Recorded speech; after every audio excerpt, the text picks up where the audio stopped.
Welcome back to the Nature Cures podcast, where we uncover the secrets of natural healing and holistic wellness and living your healthiest life naturally.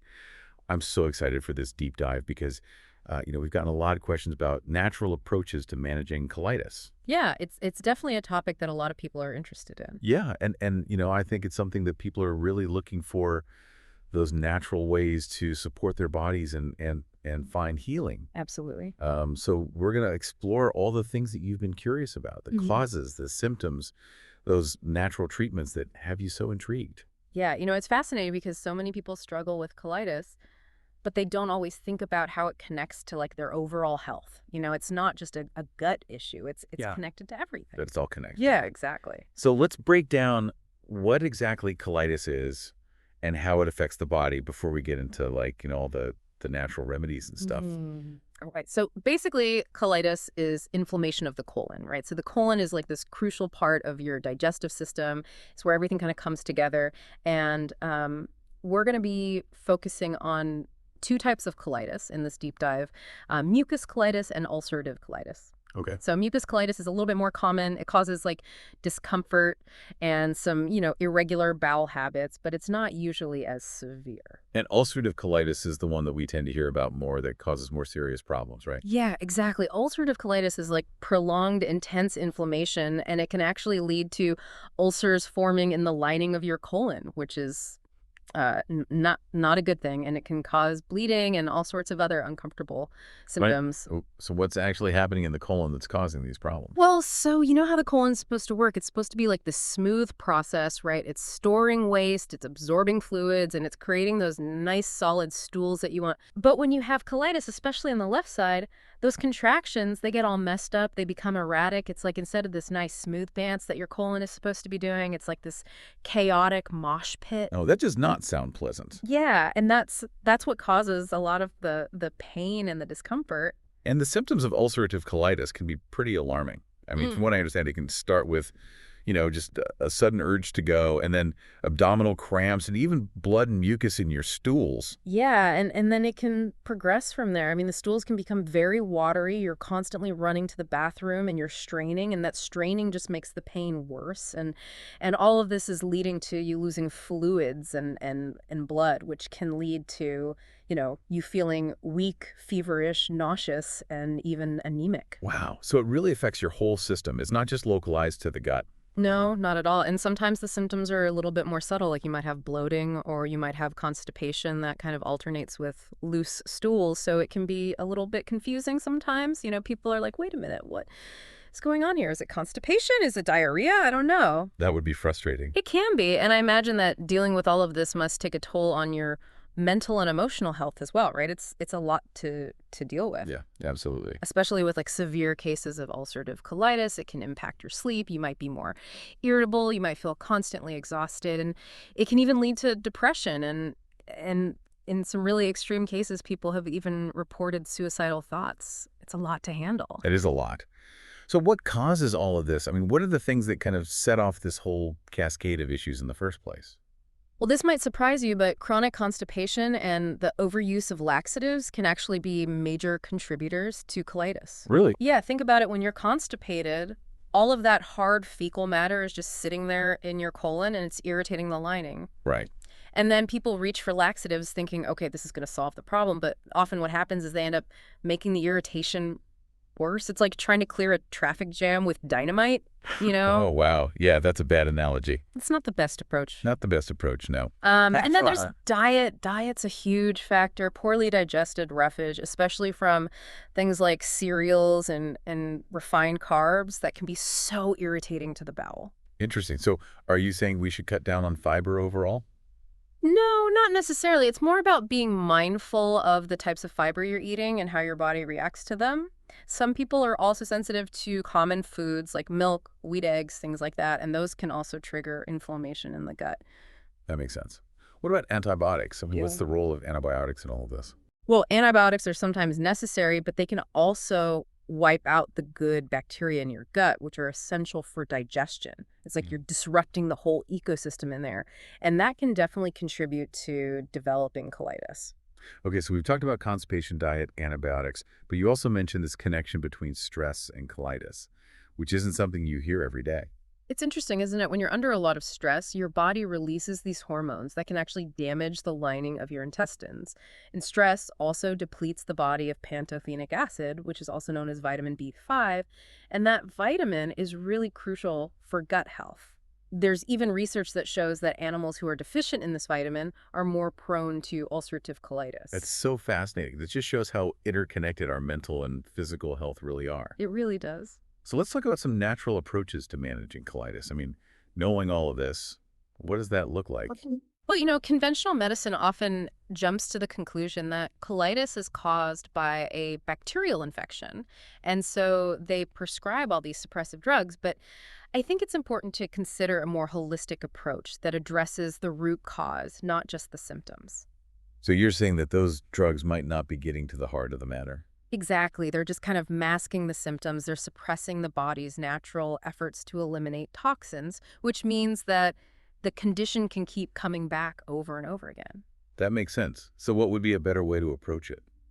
Well, instead of just trying to cover up the problem, what if we could gently cleanse the colon and get rid of the hardened matter that's causing all this irritation in the first place? Right, that sounds much more intuitive. So how do you actually go about doing that? One of the most effective methods is using warm water enemas or warm water with a little bit of olive oil added too. It's a very gentle, natural way to flush out the system and support healing. Okay, so we're essentially helping the body's natural cleansing processes along. And I imagine diet plays a huge role in this natural approach as well. Absolutely, it does. Yeah, in fact, a juice fast can be incredibly beneficial, especially for people with ulcerative colitis. Okay, so what kind of juices are we talking about here? Well, things like papaya, cabbage, and carrot juice are really good. They're packed with nutrients and they have anti-inflammatory properties. It's best to avoid citrus juices, though, because those can be irritating. Right. Okay. And of course, continuing those warm water enemas during the fast can really help keep things moving. So you're basically giving your gut a break while still flooding it with nutrients. Exactly. What happens after the juice fast? You just go back to eating normally or? Not quite. You want to ease back into solid foods. Strategically start with things that are easy to digest, like soft-cooked vegetables, rice dahlia, which is coarsely broken wheat, ripe bananas, papaya yogurt, homemade cottage cheese, things like that. Okay, so gentle, soothing foods that won't upset the stomach. Exactly. And then after about 10 days, you can start adding things like sprouted seeds, wholemeal bread, and raw vegetables back into your diet slowly. Okay. But the key is to listen to your body and pay attention to how it's reacting. It sounds like a very mindful approach to eating. It really is. And it's not just what you eat, it's how you eat. To slow down, chew your food thoroughly. Those little things can make a huge difference. I can imagine. Are there any foods that people should avoid altogether if they have colitis? Definitely white sugar, white bread, white flour products, heavily seasoned foods, salty snacks, strong tea, coffee, alcohol. All of those can really aggravate colitis and should be avoided. Oh, and here's a surprising one. Ditch the aluminum cookware. Really? Why is that? Well, some people believe that aluminum can leach into your food during cooking and potentially contribute to health problems, including digestive issues. Interesting. I never really thought about cookware before. Yeah, it's something to consider. Stainless steel or cast iron are generally better choices. Okay, good to know. Now let's talk about some foods that can actually help heal and soothe the gut. You mentioned bananas earlier. Yes. Ripe bananas are fantastic for colitis. They're bland, easy to digest, and they have a slight laxative effect, which helps to regulate bowel movements without being too harsh. Plus, they're known to promote healing in the digestive tract. So bananas are like a superpower food for colitis. They really are. What else should we be adding to our shopping list? Buttermilk is another really powerful healer.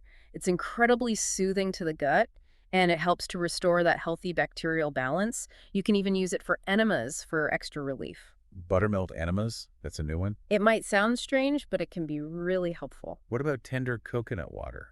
I've heard that that's really good for digestion. You heard right. Coconut water is very hydrating, and it's very gentle on the system, so it's perfect for soothing the colon lining. And don't forget about cooked apples. They're a good source of iron and phosphorus, which are important for healing, especially with ulcerative colitis. Okay, so we've talked a lot about diet, but what about lifestyle changes? What else can people do to manage their colitis naturally? Well, establishing a regular bowel movement routine is crucial. Try to go at the same time each day, and don't strain. Straining just makes things worse. Okay. Drinking 2 glasses of water first thing in the morning can also help get things moving. And if you need a little extra help, an enema can provide additional support. So consistency and hydration are key. Exactly. And if you're dealing with a flare-up bed rest Mm. and plenty of fluids are essential, we haven't talked too much about that stress-colitis connection, but that's important too. Yeah, you're right. We touched on how stress can negatively impact the gut, but what can people do to manage that stress effectively? Well, it's really about finding what works best for you. Some people find relief through mindfulness practices like meditation or deep breathing exercises. Others benefit from gentle movement like yoga or Tai Chi. Even just spending time in nature can have a calming effect. So it's about incorporating those stress-reducing techniques into your daily routine. Exactly. And remember, managing a chronic condition like this takes patience. There will be good days and bad days. It's all about learning to adapt and prioritize your well-being. It really is. Yeah. And it seems like you've done so much research on this. I mean, judging by all the materials you shared with us, is there anything that really stands out to you as like the most impactful takeaway? It's funny because we've talked about all these specific remedies for colitis, but a lot of it just comes back to like basic principles of health. Things that are good for everybody. Right. Nourishing your body with whole foods, managing stress, getting enough sleep, cultivating a healthy gut microbiome. These are all things that are important for everyone, whether you have colitis or not. It's amazing how those like foundational pieces can really have such a ripple effect on our overall health. It really is. And remember, it's not about being perfect. Nobody's perfect. It's about progress. Hmm. It's about making small, sustainable changes over time that can really add up to a big difference. So true. So before we wrap up, is there one piece of advice you would give to someone who's just starting their journey with natural healing? I would say be curious, be patient, and be kind to yourself. Healing is a journey. It's not a race. There will be ups and downs. There will be twists and turns along the way. But by trusting your body's innate wisdom and embracing those natural approaches that resonate with you, you can find lasting relief and really reclaim your health. That's such a beautiful and empowering message. Thank you so much for sharing your knowledge and insights with us today. It was my pleasure. And to you listening, thank you so much for joining us on this deep dive into natural healing for colitis. We hope you feel inspired to explore these approaches and discover what works best for you. Remember, knowledge is power, and you have the power to take control of your well-being. Until next time, be well.